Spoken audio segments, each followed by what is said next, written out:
Hey, this is Joe at Graybench Electronics. Welcome and welcome back. First off, I want to say a massive thank you to everyone who has subscribed and commented and liked videos. I recently hit 5,000 subs, which is just mind-blowing to me. When I started this channel, I never could have imagined that I would have hit 1,000 subs, not to mention 5,000.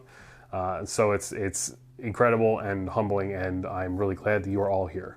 So thank you. Now onto the video. I am going to be starting a tube amp build. This is going to be a multi-part series. I've been doing a bunch of pedal stuff recently, so I thought it'd be nice to switch it up a little bit. The amp I'm going to be building, you've already seen it in the title, and you know it as one of the most iconic rock and roll amplifiers of the late 60s, early 70s. It is 100 watts of all-tube musical muscle. That is, of course, the Hiwatt DR103. It's been an absolute holy grail amp for myself, as well as I'm sure a bunch of other tube amp guitar players. And so I've always wanted to build one, and so I'm going to build one. So if that sounds interesting to you, stick around. Why don't you head over to the bench and I'll show you what I got going on so far. All right, so here is the beginnings of the new tube amp build, the Hiwatt DR103. Definitely one of my least favorite parts of doing a tube amp build is drilling out the chassis. The chassis is a large piece of metal.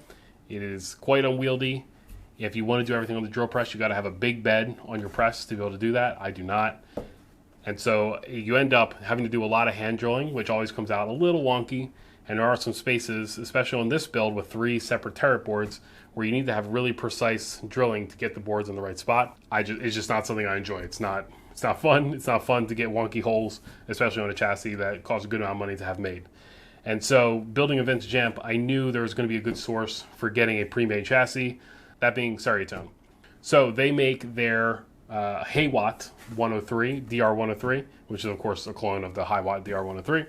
And this is a chassis from Ceriatone that matches that setup. We had to modify it a little bit because the transformers I'm using, which I'll talk about in a second, did not have the same footprint as the transformers that they sell with their amps. So Nick at Ceriatone, shout out to Nick, helped me modify their layout for their chassis a bit so that my transformers would fit. There was a little bit of a mix-up just based on the wires coming from the transformer. Ended up having to drill a couple holes in the chassis to get the wires for this transformer, having it turn 90 degrees. Transformers are still have the iron meeting at perpendiculars, which is good for canceling magnetic flux. The chassis, because of production constraints around their standard chassis, ended up being stainless steel. It's like a nice 16 gauge or so stainless steel, and it's all super precise, laser cut. All the holes are in exactly the right position. Everything lines up perfectly. Laser cutting is really the way to go for this because, there's, like I said, there's spots where you need to be precise, and having it, CNC is the way to go to get it bang on. All the holes they're just perfect. They're nice and clean. So whoever came up with the idea to make a strong enough laser to punch holes in metal, shout out to you. As far as the transformers, so these transformers came from a Garnet PA head that I had bought that was in a good amount of disrepair. Garnet, if you're not aware, they were a amplifier company out of Winnipeg, Canada. And this PA head was, like I said, the chassis was pretty banged up. It looks like it had taken some knocks. The original mounting brackets for this, which is the output transformer here, they were all bent out of shape, and so I've adapted these sort of right angle connectors to apply it to the chassis, and it's super locked in there. The output transformer here, power transformer here, they are humongous, as you can see. And the original PA head, this was from a time where power transistors were not strong enough or efficient enough to make solid state PA amplifiers. Or if they were, it wasn't super common or it was super expensive. And so there was still a lot of PA heads being made that were all tube. This one from Garnet was EL34s, 100 watts. The Hiwatt DR103, EL34s, 100 watts. So I think they're going to be a really good match for this build. So anyway, back to Ceriatone. I didn't just get the chassis from them because they offer a whole bunch of components. I also bought their turret boards. I've made my own G10 or FR4 turret boards before. It is not particularly difficult, but it is tedious.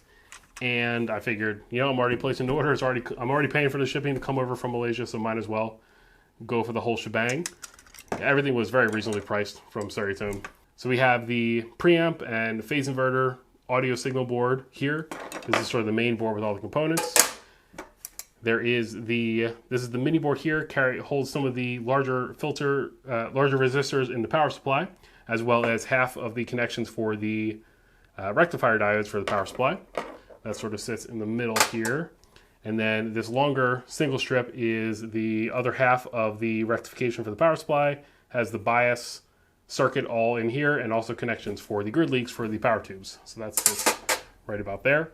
One nice thing is the turrets on these are bifurcated, which means that they have essentially two separated spots there to connect components, which makes it really easy. So you have the two spots on the turret, you have the holes in the top of the turret, and especially important for Hiwatts, because this is how they did the wiring back then, is they have holes through the turret so you can put the wiring up into the bottom of the turret. If you look at old pictures of Hiwatts, that's how they were made. The wires were connecting on the bottom.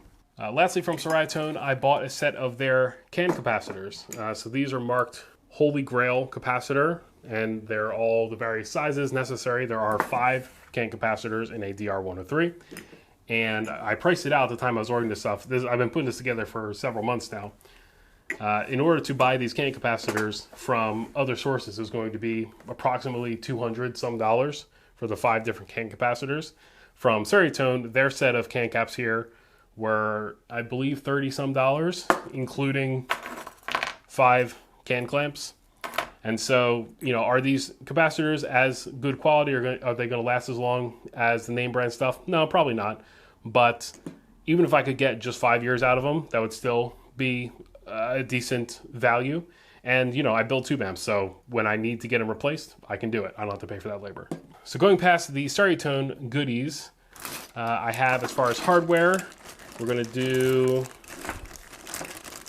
belt and tube sockets. So, of course, novels for the output tubes, and octals for the output tubes, and novels for the preamp tubes.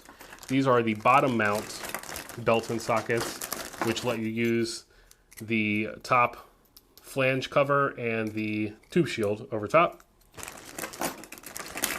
Potentiometers, I've got the Bourne's, the heavy rotational torque 25 mil pots.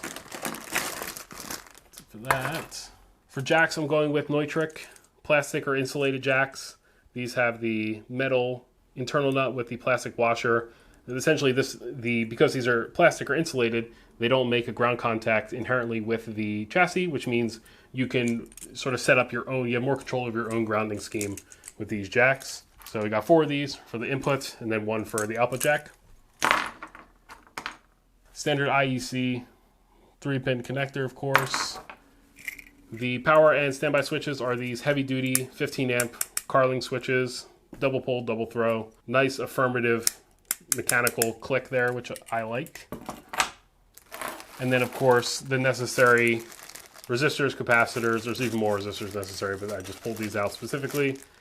These are the banana jacks for the bias connections on the back, and power supply heavy or high wattage resistors there. So this video is just an introduction to the build as it's going to be completed. Of course, this is a multi-part series, so there's going to be many more videos to come. The next video is going to be assembling these turret boards with their associated components. And so I hope you will return to watch that if you're interested. Thank you again for everyone helping me get to 5,000 subs. If you enjoyed this video, I'd appreciate you hitting the like button and subscribing, and hit the notification bell if you want to know when I make a new video. I am Joe from Graybench Electronics. Thank you for watching.